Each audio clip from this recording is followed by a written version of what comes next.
दोस्तों, अगर आप भी ऐसी ही परिस्थिति से गुजर रहे हैं तो निराश ना हो। अपने अतीत पर शोक मत करें, ना ही भविष्य की चिंता करें। अपने वर्तमान को जिएं और उसे बेहतर बनाने के लिए सच्चे मन से प्रयत्न करें। यकीन जाने जल्द ही आपकी किस्मत भी बदलने वाली है। बुद्ध की कहानियां जीवन से जुड़ी हुई कहानी है और आज भी हमारा मार्गदर्शन करती है। यही कारण है कि बुद्ध की कहानियां बेहद लोकप्रिय है। इसी मकसद से हम आपके लिए एक बुद्ध की लोकप्रिय कहानी लेकर आए हैं, जिसका शीर्षक है जब किस्मत खराब हो। यह हम सबके जीवन से जुड़ी कहानी है और हमें उम्मीद है कि गौतम बुद्ध की यह कहानी आप लोगों को बेहद पसंद आएगी। तो वीडियो को लास्ट तक देखें, स्किप बिल्कुल ना करें। एक बार की बात है, महात्मा बुद्ध के शिष्य आनंद कहीं जा रहे थे। रास्ते में उन्होंने देखा कि एक अधेड़ व्यक्ति एक चट्टान पर बैठा रो रहा था। वे उसके पास गए और बोले, क्या बात है वत्स, तुम कौन हो और क्यों रो रहे हो? आनंद की बात सुनकर उस व्यक्ति की सिसकियां थम गई। वह अपने आंसू पोंछते हुए बोला, मैं पास के गांव का रहने वाला एक बदनसीब व्यापारी हूं। मैं जो भी काम करता हूं वह बिगड़ जाता है। व्यापार के चक्कर में मैंने अपनी पत्नी के गहने गंवा दिए। मैंने अपने परिवार को भी खो दिया। यहां तक कि मेरा घर भी गिरवी पड़ा है। मुझे तो लगता है कि मैं किसी काम का नहीं हूं। मेरी किस्मत ही खराब है। उसकी बात सुनकर आनंद बोले, तुमसे किसने कहा कि तुम्हारी किस्मत खराब है? जरा मैं भी तो जानूं कि तुम्हारी किस्मत में क्या खराबी है। वह व्यक्ति बोला, पहले मैं खेती करता था, पर हर साल उसमें घाटा होता था। कभी सूखा पड़ जाता तो कभी ज्यादा बारिश के कारण फसल बर्बाद हो जाती। इससे परेशान होकर मैंने व्यापार करने का निश्चय किया। मैंने पत्नी के गहने बेचकर अपना व्यापार शुरू किया, लेकिन मेरा व्यापार नहीं चला।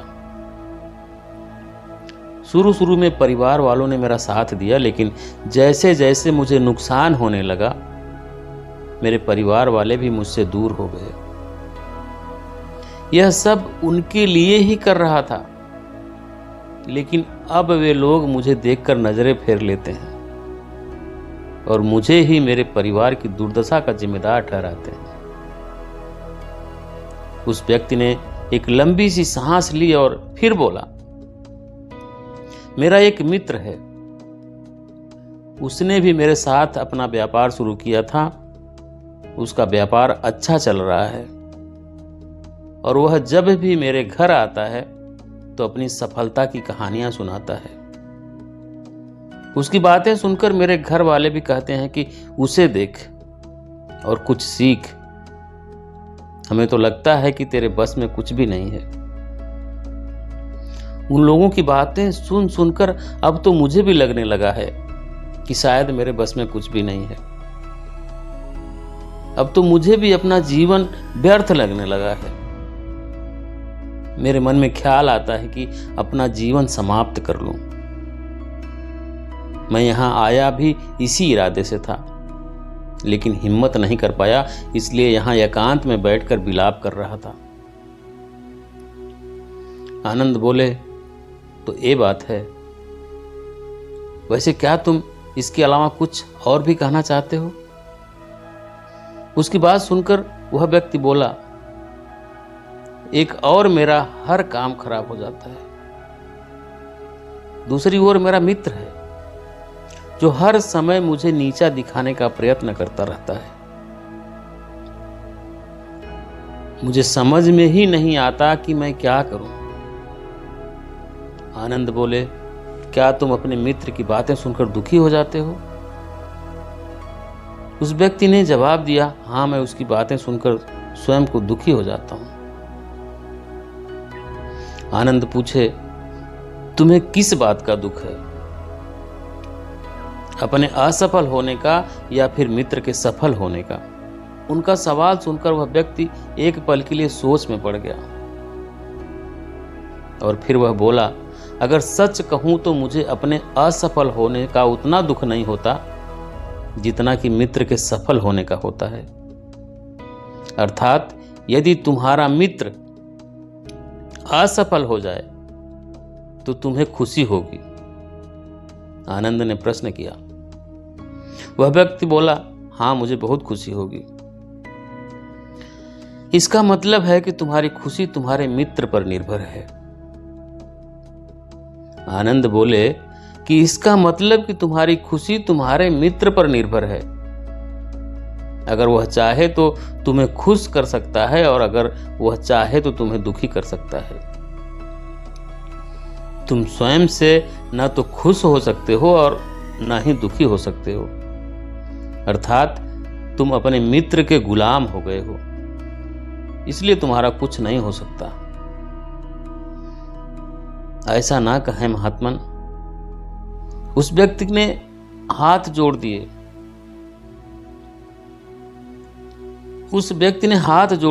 आपकी बातें सुनकर मुझे कुछ आशा बंध रही है, ऐसा ना कहें। आनंद बोले, जब हम किसी से आशा बांध लेते हैं तो उस पर निर्भर हो जाते हैं और ऐसे में हमारी खुशी और दुख भी उस पर निर्भर करने लगता है। इससे बेहतर है कि तुम अपने आप पर आशा बांधो। जब तुम ऐसा करोगे, साथ ही पूरे जतन से काम करोगे, तो तुम्हें सफलता अवश्य प्राप्त होगी।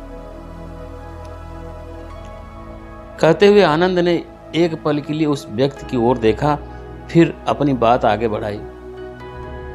तुम्हें लगता है कि तुम्हारा मित्र तुम्हें दुखी करने आता है, पर अगर विचार करो तो वह बातें तो सच्ची ही कहता है। वह अपने संघर्ष का अनुभव की बातें बताता है। तुम उन बातों से बहुत कुछ सीख सकते हो। तुम्हें उसके लिए उसका धन्यवाद करना चाहिए कि तुम्हें घर बैठे कुछ अनुभव मिल रहे हैं। तुम उन अनुभवों का लाभ उठाओ, नई शुरुआत करो, कर्म करते जाओ, हार मत मानो। एक दिन तुम्हें सफलता अवश्य मिलेगी। आज तुम जिसे अपना बुरा वक्त या बुरी किस्मत कह रहे हो, एक दिन यह बदल जाएगी। इसी के साथ तुम्हारे विचार भी बदल जाएंगे। और देखना, जब तुम्हारा अच्छा वक्त शुरू होगा तब तुम्हारा मित्र भी तुम्हें अपनी सफलताओं की कहानियां नहीं सुनाएगा।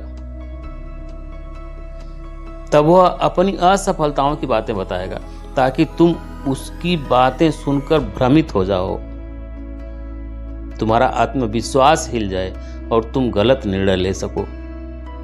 लेकिन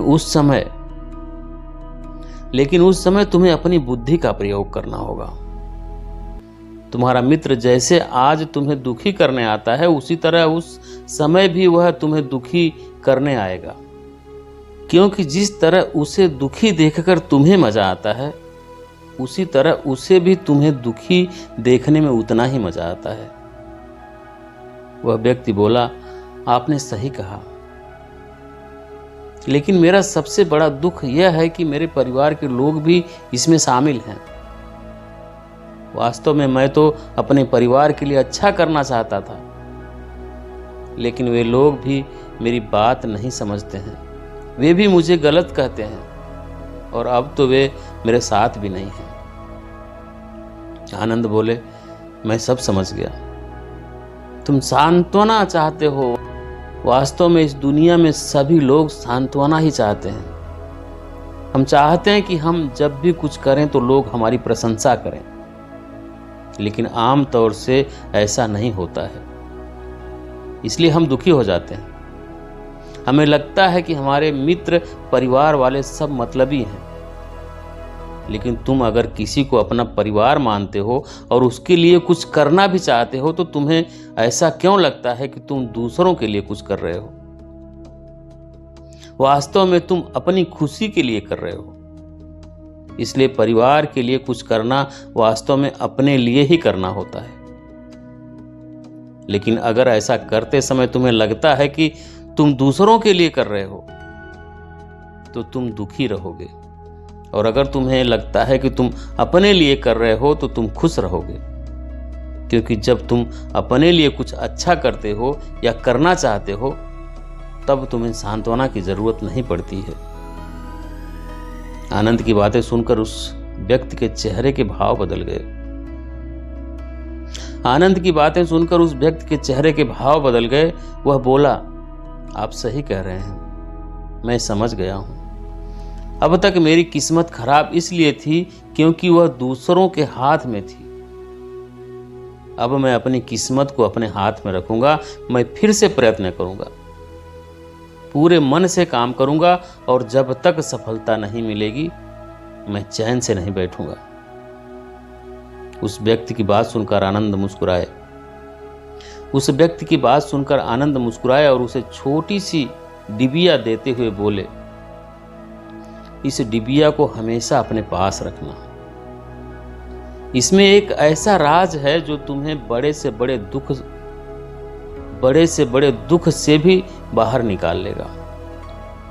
लेकिन इसे तभी खोलना जब तुम्हारे जीवन में कोई रास्ता ना सुझाई दे और तुम्हें लगे कि सब व्यर्थ है, यह दुनिया व्यर्थ है और यहां रहना भी व्यर्थ है। उस व्यक्ति ने आनंद को धन्यवाद दिया और डिबिया को लेकर चला गया। उसने नए उत्साह के साथ फिर से अपना व्यापार आरंभ किया। उसका व्यापार चल निकला। अपनी मेहनत और लगन के बल पर वह एक बड़ा व्यापारी बन गया। परिवार वाले भी उसके साथ आ गए। उसका जीवन हंसी खुशी बीतने लगा। अब वह भूतकाल का रोना छोड़ चुका था। वह भविष्य काल की भी चिंता नहीं करता था, बस अपने वर्तमान को संवारने में लगा रहता था। और जो कुछ भी वह करता था वह अपने लिए करता था, अपनों के लिए करता था, इसलिए वह प्रसन्न था। उसके जीवन में अब कोई दुख नहीं था। लेकिन वक्त हमेशा एक जैसा नहीं रहता, वह बदलता रहता है। उसके जीवन में भी बदलाव आया। एक दिन उसके राज्य पर पड़ोसी राजा ने चढ़ाई कर दी। उसने इस राज्य पर अपना कब्जा कर लिया। उसके सैनिकों ने चारों ओर लूट मार मचा दी। उन्होंने व्यापारी का सारा धन लूट लिया। उसके घर में आग लगा दी। जान बचाने के लिए उसे अपने परिवार के साथ वहां से भागना पड़ा।